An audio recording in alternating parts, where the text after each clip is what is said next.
Vakorinto va vumbirhi ku avanyisa ka vuntlhanu.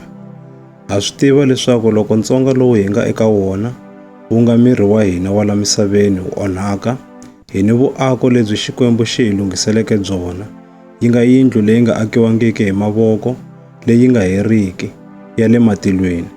Hakunene, loko ha ha ri entsongeni lowu, ha konya, hi ri karhi hi navela ngopfu ku biyeleriwa hi yindlu ya hina ya le tilweni, leswaku loko hi ri endzeni ka yona, hi nga tikumi hi ri hava xisirhelelo.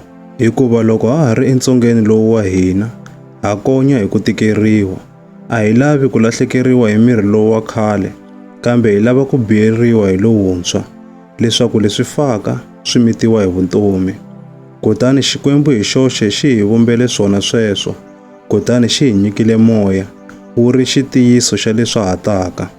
Hikokwalaho hi tiya nhlana mikarhi hinkwayo, hi tiva leswaku loko kaya ka hina ka ha ri emirini lowu, hi le kule ni Hosi, hi hanya hi ku pfumela, ku nga ri hi ku swi vona. Kutani ndzi ri hi tiya nhlana, naswona a hi ta tsakela ku rhurha emirini lowu, leswaku hi ta va ekaya eHosini.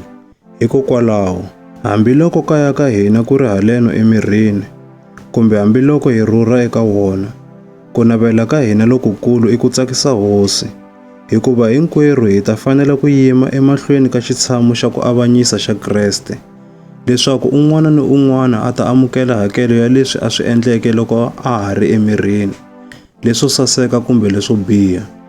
Hikokwalaho, hi ringeta ku khongotela vanhu hikuva ha swi tiva leswaku ku va ni xichavo eka Hosi swi vula yini, kambe Xikwembu xi tiva swinene leswi hi nga swona. Kutani ndza tshemba leswaku na n'wina mi hi tiva hi mukhuva wolowo emapfalweni ya n'wina. A hi tlheli hi titivisa eka n'wina, kambe wu mi nyika nkarhi wa ku tidzunisa ha hina, mi ta tiva ku hlamula lava tidzunisaka hi swa le handle, ku nga ri hi swa le mbilwini. Loko hi hlanganile nhloko, hi endlela ku tirhela Xikwembu. Loko hi ri vanene enhlokweni, hi endlela ku tirhela n'wina.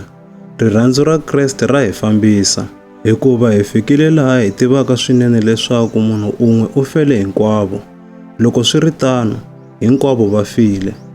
U ferile vanhu hinkwavo, leswaku lava hanyaka va nga ha tihanyeli, kambe va hanyela loyi a feke a tlhela a pfuxiwa ekufeni hikwalaho ka vona. Hikokwalaho, kusukela sweswi a ha tivi munhu hi ku ya hi swa le handle. Hambiloko hi tivile Kreste hi ku ya hi swa le handle, sweswi a ha n'wi tivi hi mikhuva wolowo. Loko munhu a ri ka Kreste, ku tumbuluka leswintshwa, swa khale swi hundzile, ku nghenile leswintshwa. Hinkwaswo leswi swi huma eka Xikwembu, lexi nga endla leswaku hi vuyelelana na xona ha Kreste. Kutani xi hi nyikile ntirho lowu wo endla leswaku vanhu va vuyelelana na xona. Ntirho lowu wu komba hi laha Xikwembu xi endlaka leswaku misava yi vuyelelana na xona ha Kreste. A xi hlayeri vanhu swidyoho swa vona, kutani xi hi rhwexile mahungu lawa ya ku vuyelelana ka xona ni vanhu. Hikokwalaho, hi vayimeri va Kreste, Xikwembu hi xoxe xa mi khongotela ha hina. Ha mi khongotela hi matimba hinkwawo ka Kreste hi ri, vuyelelanani na Xikwembu. Kreste a nga ri na xidyoho, hambi swi ri tano, Xikwembu xi n'wi endlile leswaku a va xidyoho hikwalaho ka hina, leswaku hikwalaho ka yena, hi endliwa lava lulameke emahlweni ka Xikwembu.